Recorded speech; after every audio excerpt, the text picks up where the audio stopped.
Hi అండి. Blouse cutting, stitching అయిపోయింది కదా! ఇప్పుడు స్టిచ్చింగ్‌లో కూడా మనం హ్యాండ్ అనేది 2 వైపులా జాయింట్ చేయటం అయితే అయిపోయింది. ఇది అయిన తర్వాత మెడకి పట్టీ వేస్తాం కదా! అది ఎలా తీసుకోవాలి, క్లాత్‌లో మిగిలిన ప్లేస్‌లో ఎక్కడ తీసుకోవాలనేది ఈ వీడియోలో చూద్దామండి. అంటే కొత్తగా నేర్చుకునే వాళ్ళకి మనం క్లాత్‌ని ఎలా సేవ్ చేసుకోవచ్చు, ఉన్న దానిలోనే ఎలా సర్దుకుని మనం క్లాత్‌ని కుట్టొచ్చు అనేది తెలియపరచడానికనే నేను ఉన్న క్లాత్‌లో ఇప్పుడు కట్ చేస్తున్నాననమాట.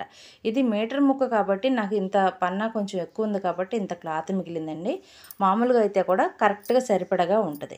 ఈ క్రాస్ ముక్క మనం మెడకి పట్టి వేసేది ఎప్పుడు కూడా క్రాస్ పీస్‌లే తీసుకోవాలి. అది 1 ఇంచ్ గ్యాప్‌తో తీసుకుంటే సరిపోద్ది.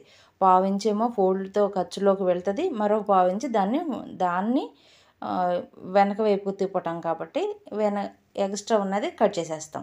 అది ఎక్స్ట్రా ఉండేలాగానే చూసుకోవాలండి. 1 ఇంచ్ అయితే సరిపోతది. ఇలా ప్రతి విషయం, ప్రతి పాయింట్ చెప్పడానికి కారణం ఏంటంటే, మనం క్రాస్ పీస్‌లు ఎలా తీసుకోవాలి అని అడిగేవాళ్ళు కూడా ఉన్నారు. మెడకి క్రాసే వెయ్యాలా అని అడిగేవాళ్ళు కూడా ఉంటారండి.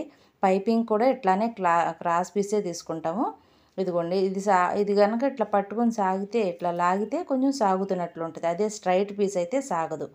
మెడకి ఎప్పుడైనా క్రాస్ పీస్‌లే వేసుకోవాలండి. అంటే షేప్ ఎలాంటి షేప్ ఇచ్చినా, రౌండ్ నుండి ఎలాంటి షేప్ ఇచ్చినా క్రాస్ ముక్కలే. ఓన్లీ స్క్వేర్ షేపులకు మాత్రమే స్ట్రైట్ పీస్‌లు అయితే సరిపోతది. నడుం పట్టికి గానీ, లేదంటే మనం హ్యాండ్ పొడవు చాలతలేదనుకున్నప్పుడు హ్యాండ్‌కి గానీ, లేదంటే హ్యాండ్‌కి, నడుంకి, పైపింగ్‌కి గానీ స్ట్రైట్ పీస్ తీసుకుంటాం. నెక్‌కైతే ఎలాంటి షేప్ పెట్టినా కూడా పైపింగ్ వేసేటప్పుడు కూడా ఇట్లాగే క్రాస్ పీసులు తీసుకుంటామండి. ఇది తెలియని వారి కోసమే నేను ఇంతిదిగా చెప్తున్నానమాట. ప్రతి ఒక్క పాయింట్‌ను వదలకుండా చెప్తానికి కారణం ఇదే. ఇక నెక్స్ట్ రాబోయే క్లాసులన్నీ కూడా మనం ఎలా కట్ చేస్తున్నాం, ఎలా కుడతాం ఇది చెప్తూనే ఎవరికైనా డౌట్స్ ఉంటే కూడా నేను వీక్లీ వన్స్ మాత్రం ఒకసారి, అది కూడా ఒక అరగంట నుండి గంట లోపు లైవ్ చేస్తానండి. అప్పుడు మీకు డౌట్లు ఏమన్నా ఉంటే అడగొచ్చు. అంటే మీ డౌట్‌నే కంటిన్యూగా వీడియోలోనే నేను స్టిచ్ చేస్తూ చూపిస్తాను. స్టిచ్చింగ్ కావచ్చు, కటింగ్ కావచ్చు. ఇప్పుడు ఈ క్రాస్ పీస్‌లన్నీ జాయిన్ చేసాం కదా! ఉక్సులు పట్టి, కాజా పట్టి సమానంగా ఉందా లేదా అని చూస్తున్నాం. కాజా పట్టీ కంటే ఉక్సులు పట్టి ఒక్క గీత ఎక్స్ట్రాగా ఉంటుందండి ఎప్పుడైనా. ఎందుకంటే ఫోల్డ్ చేస్తాం కదా లోపలికి, అందుకని.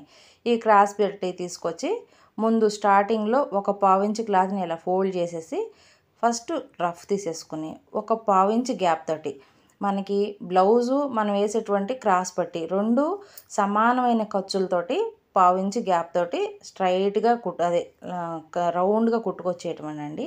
రౌండ్ వచ్చినప్పుడు మన ముంజేయి ఉంటుంది కదా, అంటే రిస్టు, ఇప్పుడు మీరు వీడియోలో చూపిస్తున్న దగ్గర గాజుల దగ్గర మన రిస్ట్ ప్లేస్ ఉంటుంది కదా, దాంతోటి అంటే అరిచేతితోటి కొంచెం రౌండ్గా తిప్పుకుంటే ప్రతి రౌండ్ దగ్గర తిరుగుతుంది.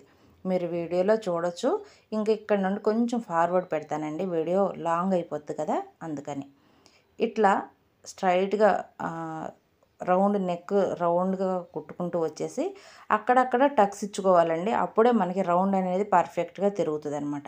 ఎక్కడైనా కనుక దారపోగులు ఉన్నట్లయితే ఈ టైంలోనే కట్ చేసేయండి. ఎందుకంటే కుట్టేటప్పుడు పాదం కిందకి వెళ్ళిపోయి మళ్ళీ చిక్కులు పడటం, పద్దాక దారం ఊడిపోవటం అలాంటి ప్రాబ్లమ్స్ రాకుండా ఉంటాయి.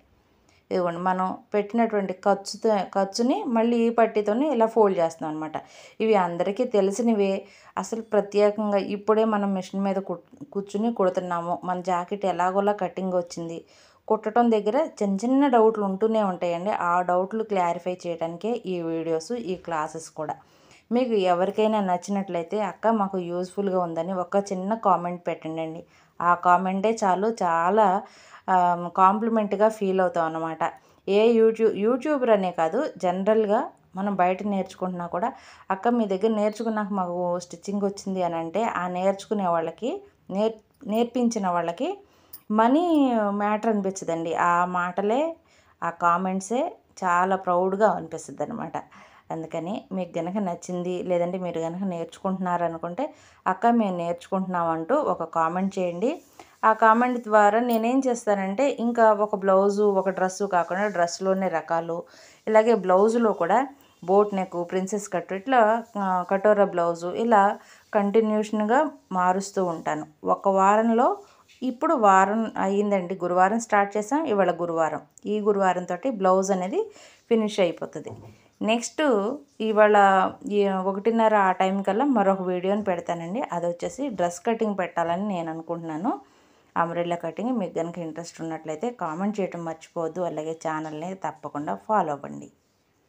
ఇప్పుడు మనం 1 ఇంచ్ గ్యాప్ మనం కట్ చేసేటప్పుడు ఖర్చు కోసం పెంచాం కదా, ఎక్స్ట్రా ఉంచాం కదా, ఆ ఎక్స్ట్రా ఉంచినటువంటి ఈ 1 ఇంచ్ని ఇలా మన వైపుకి ఫోల్డ్ చేసేసుకొని, అంటే ఖర్చుల వైపుకి వచ్చేలాగా ఫోల్డ్ చేసుకుని, ఇక్కడ హ్యాండ్ లూజ్ దగ్గర అట్లాగే చంక లూజ్ దగ్గర పర్ఫెక్ట్గా సరిపోతుందా అంటే కరెక్ట్గా ఉందా లేదంటే ఎక్కువ తక్కువగా ఫోల్డ్ చేసుకోకూడదు అనమాట.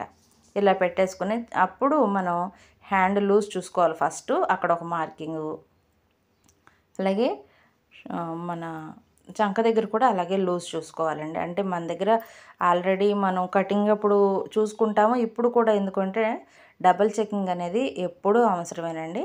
ప్రతి బ్లౌజు కూడా బ్లౌజ్ అయినా డ్రెస్ అయినా ఇలా చూసుకుంటూ ఉంటే ఎక్కడా పట్టకుండా ఉంటుంది. మళ్ళీ మనకి కస్టమర్స్ అయినా రిటర్న్ ఇవ్వకుండా ఉంటారు. ఇదిగోండి, ఈ షోల్డర్ మీద కుట్టు వేసిన కాడి నుంచి మళ్ళీ ఒకసారి చూసుకుందాం. ఆది బ్లౌజ్కి ఎంత ఉందో ఇక్కడ కూడా అంతే వచ్చేలాగా మనం మార్కింగ్ చేసుకోవాలన్నమాట. ఆ మార్కింగ్ వరకు స్ట్రైట్గా కుట్టుకుంటూ వచ్చేస్తే సరిపోతుంది. ఇలా ప్రతి బ్లౌజ్కి ఇలానే చేసుకునండి. మీరు ఈజీగా ఎవరి బ్లౌజులైనా కుట్టేయగలుగుతారు. మన ఇంట్లో సన్నగా ఉన్నారు, వాళ్ళ బ్లౌజులు అయితే మనం ఈజీగా కుడదాము. అమ్మో వీళ్ళు లావుగా ఉన్నారు, వీళ్ళు అయితే మనం కుట్టలేము అలా అనుకోకూడదండి. ఏ సైజు బ్లౌజ్ అయినా మనం కుట్టగలిగి ఉండాలన్నమాట. ఇదిగోండి, చంక దగ్గర మనం సూదిని దింపేసి పాదాన్ని పైకి ఎత్తుకుని ఫ్రంట్ పార్టు బ్యాక్ పార్టు సమానంగా ఇలా పట్టుకుని మనం ఎంతవరకు అయితే ఖర్చు పెట్టాలని అనుకున్నామో అక్కడ వరకు స్ట్రైట్గా కుట్టుకుంటూ వచ్చేస్తే సరిపోతుంది. మనం ఎక్కడ రఫ్ లాగనక్కర్లేదు. స్టార్టింగ్లో రఫ్ తీస్తాము, మళ్ళీ లాస్ట్లో కూడా ఇట్లా రఫ్ తీస్తాం అనమాట. ఈ రఫ్ తీయటం కూడా ఎలాగక్క అని అడిగారండి నన్ను. జస్ట్ మనం పాదాన్ని కొంచెం పైకి ఎత్తి ముందుకి వెనక్కి క్లాత్ని జరిపితే చాలు, మిషన్ అనేది కుడుతూ ఉంటుంది. ఇదిగోండి, స్ట్రైట్గా కుట్టేసాం కదా, అది కనిపించడం కోసం నేను మళ్ళీ బీస్తో గీస్తున్నాను. మరి ఇంకెప్పుడైనా ప్లెయిన్ బ్లౌజ్ కుట్టేటప్పుడు కూడా చూపిస్తానండి. ఇదిగోండి, ఎక్స్ట్రా ఉన్న ఖర్చుల్ని ఇలా కట్ చేసేయటం. ఇప్పుడు మనకి సైడ్ జాయింట్ వచ్చింది, చంక లూజ్ వచ్చింది, చేతి లూజ్ వచ్చింది, నడుం లూజ్ కూడా కరెక్ట్గా వచ్చింది. అలాగే వీటితో పాటు మెయిన్గా బాడీకి ఫిట్ అవుతుందండి. ఎందుకు చంక దగ్గర ప్లస్ గుర్తు అనేది వస్తాం వల్ల పర్ఫెక్ట్గా మనకి ఫిట్ అవుతుంది అన్నమాట. ఏ బ్లౌజులైనా ఇలాగే చూసుకోండి, మీకు కూడా ఈజీ అవుతుందండి. ఆన్లైన్ క్లాసులు పెడతారా అని అడుగుతున్నారండి చాలామంది. ఇద్దరు ముగ్గురు కామెంట్ కూడా చేశారు. ఆన్లైన్ అంటే ఇప్పుడిప్పుడు నేను యూట్యూబ్లో కొన్ని అంటే లైవ్ పెట్టడం కానీ ఏదైనా చేయటం నేను నేర్చుకుంటూ నేను మీతో షేర్ చేస్తున్నానండి. ఈ సంవత్సరానికైతే ఈ క్లాసులే.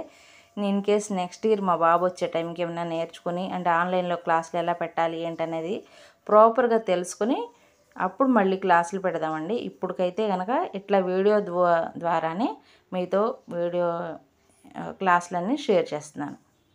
ఇప్పుడు రెండవ వైపును కూడా సేమ్ ఇట్లానే చంక దగ్గర లూజు, చేతి లూజు చూసుకుని స్ట్రైట్గా కుట్టుకుంటూ వచ్చేస్తే సరిపోద్ది. దాని పక్కనే ఒక 3-4 కుట్లు వేసామంటే ఇక కస్టమర్తో మనకి ప్రాబ్లమే ఉండదు. ఇదిగోండి, ఇట్లా కుట్టిన తర్వాత కూడా ఒక్కసారి ఆది బ్లౌజ్ తోటి చూసుకుందాం పర్ఫెక్ట్గా వచ్చిందా లేదా అనేది.